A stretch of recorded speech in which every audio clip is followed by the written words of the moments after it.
Hi crafters, Amy here with Amy's Wares, and I'm going to do some simple layered stamping for today's card. Now here is the stamp set that I'm using. I haven't used it yet, taking it on its maiden voyage. It's called Balloon Bunch and it's from Altenew. You can see it has layered stamps for the balloon. It has some sentiments and a balloon string, and I'm also going to be using my color wheel from Cummerbund for reference and for picking my colors. Now here are a couple photos of the finished card.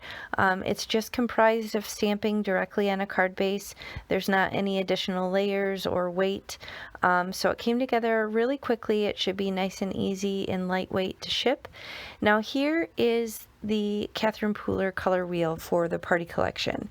Now you can download this free from her website and print it off, and then I have a little brad with the center portion inside it so you can actually turn it.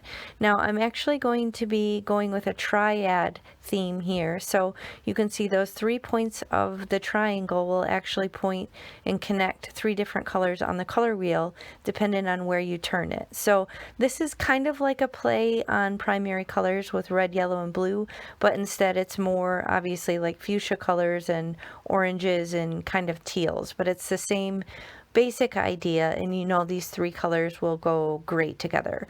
So basically I picked a lighter and a darker color in those little groupings on the color wheel, and I'm going to use those to stamp the 3 different balloons across the composition. Now I did decide to turn this horizontal orientation, and Altenew always gives you these gorgeous little booklets which are great for inspiration or just kind of helping you visualize, you know, the design that you want to create. But I'm basically just going to lay the 3 across the horizontal orientation card base. So I'm going to use the heart, the circle, and the star, but I'm just going to use the 2 on the opposing ends so it'll be easy to stamp, and I'm starting with the more full layer. So you'll see on the picture on the pamphlet, they depict the more full layer in the lighter color. So I'm starting with that pucker up color and then the cummerbund as the base layer for the thicker or the more coverage stamp for the back.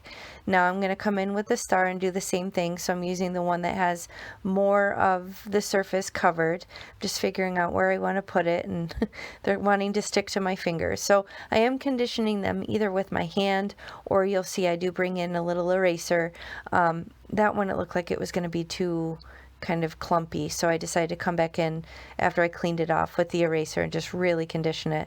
I was thinking it was a flaw in the stamp, but then I realized it was actually just a little tie portion of the stamp that I was looking at. So I'm just testing it first here to see if there was something wrong with the stamp, and there wasn't. It was just the little tie portion. So I removed that plastic acetate and then stamp that first layer down, and then I'm going to come in with the second layer. Or I think I am. So you'll see I make a mistake here in a moment. I'm thinking I have the second stamp that I haven't used yet on the teal, but I'm just inking it up, and again it seemed too clumpy here, so I'm not noticing my mistake. If you're screaming at the screen saying, no, you have the wrong stamp, you would be right. But I still don't notice at this point, and I come in again with the darker color, and I effectively cover that entire cummerbund color. So that's my mistake. You can see here, I don't notice that I've made the mistake here until now when I slam my little glass mat and say dough. Like, made a mistake. So I made it much darker than I intended.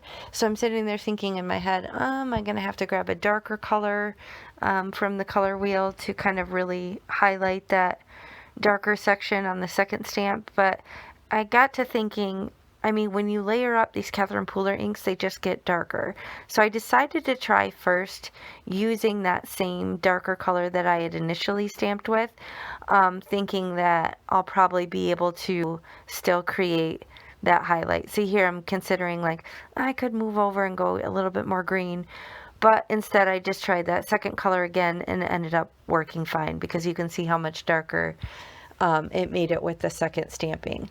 So here I decided to freehand stamp the string, and what's really cool about this, if you have a long skinny acrylic block, you can kind of change the direction to kind of make it look like a different stamp for each balloon. So I'm just conditioning that with an eraser as well, and I do actually end up deciding to set that aside and stamp the sentiment first.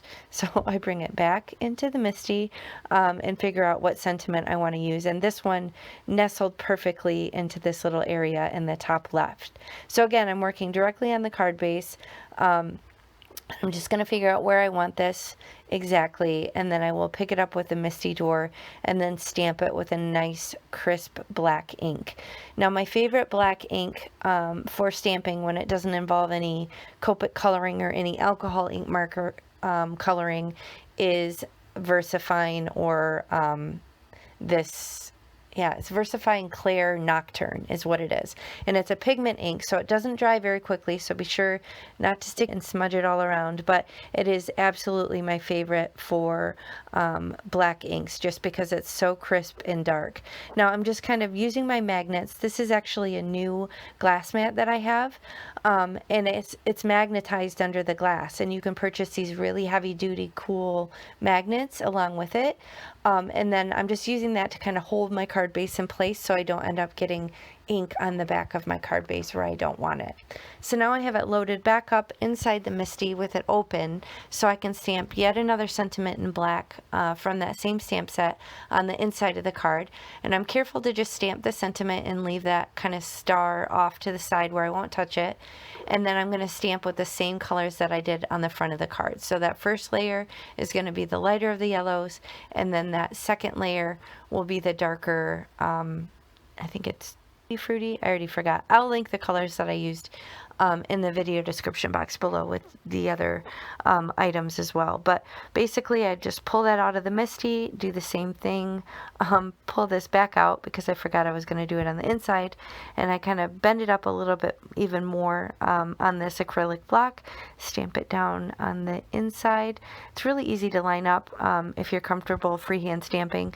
If you're not, you can absolutely load that up in your MISTI, but I do decide to round the corner with my corner chomper tool here, and I did add a little bit of blingage. These are just iridescent pretty sequins that I liquid glued to the front of the card. So that's technically the only thing that's raised, but obviously it's not raised very much because it's just a couple of sequins. But overall, very clean and simple, but I am so in love with this stamp. I think it is so cool and reflective looking, even though it's really just 2 layered stamps. So good job, Altenew. This is a really cool stamp, and I'm very excited to have it in my crafty stash. So thank you so much for spending time with me today. I hope you enjoyed this. If you did, please hit the thumbs up, and I will catch you next time. Bye.